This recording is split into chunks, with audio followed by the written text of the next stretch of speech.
আসসালামু আলাইকুম। আজকে আমরা আলোচনা করব ফাংশন থেকে কিভাবে গ্রাফ আঁকবো, ডোমেন নির্ণয় করব এবং রেঞ্জ নির্ণয় করব। তো আমরা প্রথমে গ্রাফের জন্য যে মানটা বের করতে হবে সেটা আগে বের করে নিই।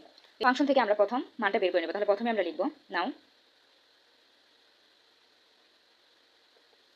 নাও F of x,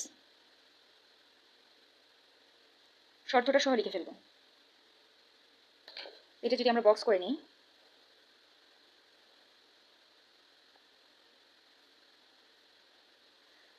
x f of x, এখানে আপনি এফ অফ এক্সের জায়গায় ওয়াই বসাতে পারেন, কোনো সমস্যা নেই। তো এখানে আমি যদি মানগুলো বসাই তাহলে এখানে কি বলছে, জিরো থেকে এক্সটা ছোট, এক্স থেকে জিরোর মানগুলো বড় হতে থাকবে। তাহলে আমি যদি একটা ঘরে জিরো বসাই, ধরেন আমি এখানে জিরো বসালাম। এখন যদি আমি একটা সংখ্যা রেখা আঁকি, এখানে কি হচ্ছে, এটা হচ্ছে জিরো। এখন আমাকে বলেছে জিরো থেকে মানটা বাড়তে থাকবে। এক্স এর মান যদি আমি এখানে ধরি, এক্সটা এখানে পজিটিভ, তো এক্সটা যদি এখানে হয় তাহলে এক্স থেকে জিরোটা জিরো দিকে যেতে থাকবে। তো জিরো দিকে যদি যেতে থাকে তাহলে এটা কোন দিকে যাচ্ছে, নেগেটিভ দিকে যাচ্ছে। তাহলে আমার এক্স এর পরে কি আসবে, নেগেটিভ আসবে, নেগেটিভ ওয়ান আসবে। এবং এটা এক পর্যায়ে যে কোথায় শেষ হবে, ইনফিনিটিতে, নেগেটিভ ইনফিনিটিতে শেষ হবে। আর এদিকে কি আছে শেষ বিন্দু, এখানে আছে পজিটিভ ইনফিনিটি। তো আমি যদি এখানে এখন এই মানগুলো এক্সের জায়গায় বসে তাহলে কি হবে, আর ওয়ান হবে আর এখানে জিরো হবে। তাহলে আমি এখান থেকে কি পাচ্ছি, ডোমেন পাচ্ছি।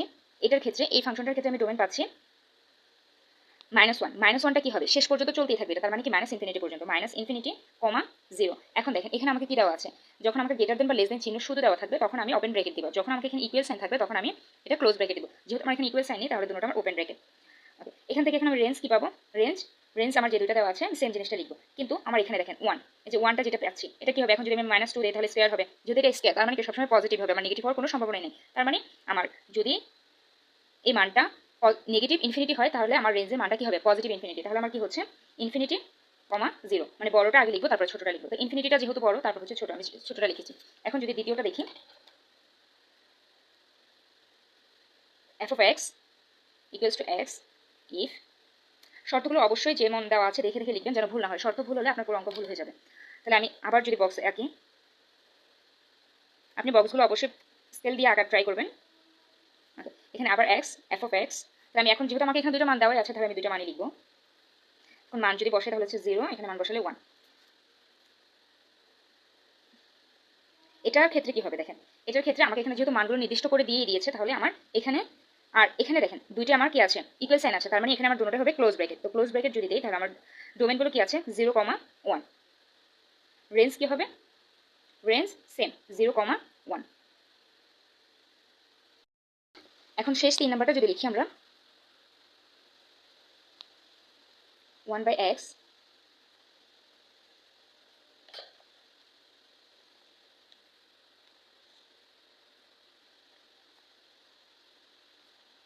X f of x.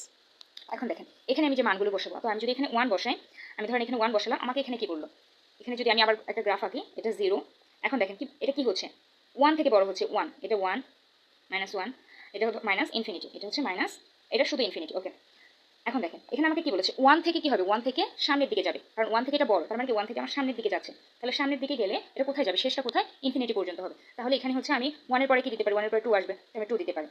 এখানে আমি যদি মান বসে তাহলে কি হবে, ওয়ান বসালে ওয়ান ওয়ান তাহলে ইকুয়ালস টু ওয়ান হবে, আর যদি টু বসে তাহলে কি হবে, হাফ হবে। এখন যদি আমি এটা ডোমেন বের করি তাহলে এটা ডোমেনটা কি হবে, ওয়ান কমা এটা কি হচ্ছে, ইনফিনিটি পর্যন্ত যাচ্ছে, ইনফিনিটি। দেখেন এখানে কিন্তু ইকুয়াল সাইন নেই, এজন্য আমার এটা ওপেন ব্রেকেট হয়েছে।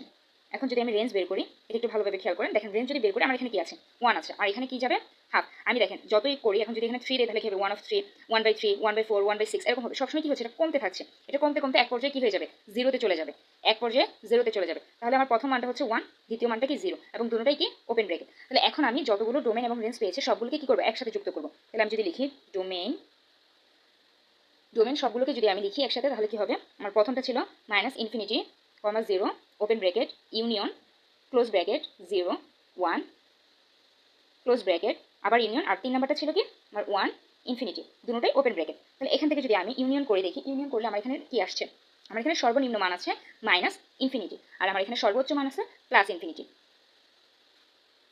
আর যদি রেঞ্জ বের করি, এখন রেঞ্জের ক্ষেত্রে কি হচ্ছে, আমি যদি রেঞ্জ সবগুলো লিখি, প্রথমটা ছিল infinity one union close bracket zero one close bracket আবার ইনফিনিটি, 3 নাম্বার একটা 1 0 ওপেন ব্র্যাকেট। এখন এখানেও যদি আমি দেখি আমার সর্বনিম্ন মান এখানে কি আছে 0 আছে এবং 0টা কি অবস্থায় রয়েছে ক্লোজ অবস্থায় রয়েছে, 0টা ক্লোজ অবস্থায় রয়েছে এবং সর্বোচ্চ কি আছে ইনফিনিটি। ইনফিনিটি সবসময় কি থাকে ওপেন ব্র্যাকেট। তাহলে এটি হচ্ছে আমার ডোমেন আর এটি হচ্ছে আমার রেঞ্জ, এই দুটোই হচ্ছে আমার ডোমেন আর রেঞ্জের আনসার।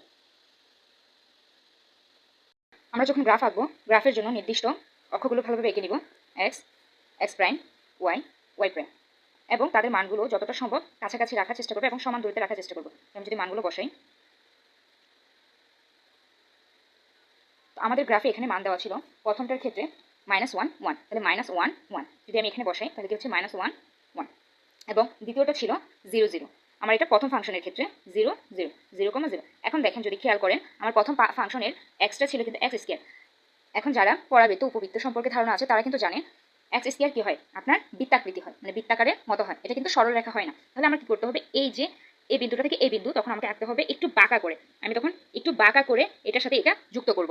এবং দ্বিতীয় ফাংশনে আমার ছিল 0 0 এবং 1 1, তো 0 0 এখানে 1 1 যদি দেই 1 1, তাহলে 1 1। এখন দেখেন এটা কিন্তু আমার সরল রেখা, এই জন্য এটা আমি স্কেল দিয়ে সোজা করে টানবো। ওকে, তারপরেরটা কি ছিল আমার 2 1 1 2 হাফ, তো 1 1 এখানে 2 হাফ, তাহলে 2 2 এর পরে কি হাফ, হাফটা এই জায়গায়, তাহলে এই যে এটার ক্ষেত্রে কি ছিল আমার ফাংশনটা ছিল 1/x। এই ক্ষেত্রেও কি হবে, আমার রেখাটা বৃত্তাকৃতি হবে, এখানে কিন্তু আমার সরলরেখা হবে না। এই জন্য আমি এই 1 1 থেকে 1 2 হাফ যেই বিন্দুটা পেয়েছি সেই বিন্দুতেও কি করবো, আমি এখানে একটু বাঁকা করে দিব, একটু বাঁকা করে দিব। এখন দেখেন খেয়াল করলে আমরা আমাদের ফাংশন নির্ণয়ে রেখেছি আমাদের এই মানগুলো কি হবে ইনফিনিটি পর্যন্ত যেতে থাকে। তাহলে আমার এই মানটাকে এভাবে আমি বাড়িয়ে দিয়ে ইনফিনিটি পর্যন্ত যাওয়ার জন্য আমি চিহ্নটা দিয়ে দেখিয়ে দিব। এবং সেম ক্ষেত্রে এটাতে আমার কিন্তু -ইনফিনিটি পর্যন্ত যাচ্ছিল, এই জন্য আমি এই ক্ষেত্রে কি করবো, এটা এরকম বাড়িয়ে দিয়ে আমি ইনফিনিটি পর্যন্ত যাওয়ার দেখিয়ে দিব। এটি হচ্ছে আমাদের ফাংশনের কাঙ্ক্ষিত গ্রাফ। ভিডিওটি ভালো লাগলে অবশ্যই লাইক কমেন্ট শেয়ার করবেন, এবং ভিডিওতে যদি কোনো ধরনের ভুল অথবা কোনো জায়গায় বুঝতে অসুবিধা হয় তাহলে অবশ্যই কমেন্ট করে জানাবেন। আমি নেক্সট টাইম অবশ্যই ইনশাল্লাহ সবকিছু ঠিক করে দেওয়ার চেষ্টা করবো। আসসালামু আলাইকুম। এতক্ষণ আমাদের সঙ্গে থাকার জন্য আপনাকে ধন্যবাদ।